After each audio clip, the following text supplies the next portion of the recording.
Bien, d'abord, bien sûr, exprimer ma satisfaction de pouvoir participer en tant que député à ces journées parlementaires, ici à Antibes, ville et région particulièrement accueillantes.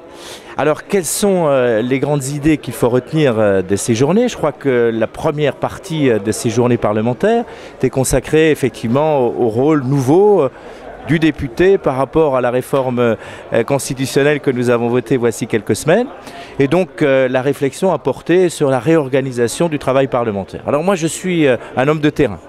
Je suis maire de ma ville, qui s'appelle Altkirch dans le Haut-Rhin également, et ce qui m'a surtout frappé en étant élu député, c'était quand même il y a 20 ans, donc j'ai un peu d'expérience, c'est le temps que l'on perd. Le temps que l'on perd en raison des procédures complexes qui permettent de retarder les débats, qui multiplient les amendements, qui multiplient les procédures, retour en commission, exception d'irrecevabilité, que sais-je encore. Et donc je pense que si l'on veut voir davantage de députés en séance, comme en commission d'ailleurs, eh bien je crois qu'il faut aller vers plus de simplification. Alors on en a parlé hier, mais moi j'étais un petit peu sceptique, je ne cache pas, parce que je suis persuadé que la machine parlementaire va reprendre le dessus.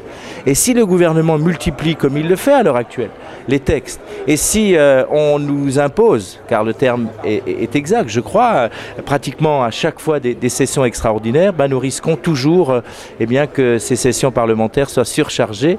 Et je pense que ce qui est important, et de ce qu'ont dit les collègues hier, c'est la nécessité aussi de voir ensuite, puisque nous votons des lois, comment elles sont appliquées, si elles sont appliquées, parce qu'on sait aussi que beaucoup de lois ne le sont pas, par manque de décrets d'application. Et donc il faudrait que nous ayons effectivement plus de temps à la fois pour rester sur le terrain, d'où à mon sens l'impérieuse nécessité de conserver ce qu'on appelle, terme terrible dans l'opinion, le cumul des mandats, mais qui permet à un député qui est également maire, qui est également élu local, de voir comment les textes sont appliqués sur le terrain, quelles sont les réactions exactes du terrain, quelles sont aussi les contraintes que l'on voit par rapport à la discussion théorique à l'Assemblée nationale. Et donc c'était le grand chantier de ces journées parlementaires, en tout cas pour la première journée. La deuxième journée est plus politique, et c'est normal, puisque nous sommes dans un contexte extrêmement difficile de crise financière. Et c'est vrai que nos concitoyens sont inquiets. Ils sont inquiets pour leur devenir, pour leur emploi, cela va de soi, mais aussi pour leur devenir au niveau de ce qu'ils ont travaillé toute leur vie pour faire quelques économies.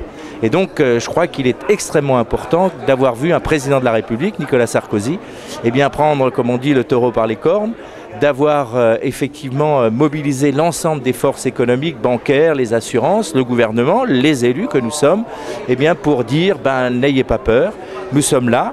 Et en cas de coup dur, mais on voit quand même que notre système est plus solide qu'il ne l'est aux États-Unis ou ailleurs, et bien qu'en cas de coup dur, il y aura quelqu'un pour être aux côtés des Français, pour défendre leur économie, pour assurer leur avenir et tout particulièrement l'avenir des jeunes. Et en fait, si nous sommes élus, c'est pour travailler précisément pour l'avenir de notre pays, l'avenir de nos régions auxquelles nous sommes naturellement attachés. Et donc c'est toute la vocation d'un député. Moi-même, je me suis engagé dans la vie publique sous l'impulsion du général de Gaulle. J'avais 13, 14, 15 ans. C'était mon idéal. J'ai eu la chance de pouvoir le réaliser et je suis souvent très triste de la manière dont nos concitoyens perçoivent notre mission et notre rôle. En fait, notre rôle, il est très divers, il est très diversifié aussi.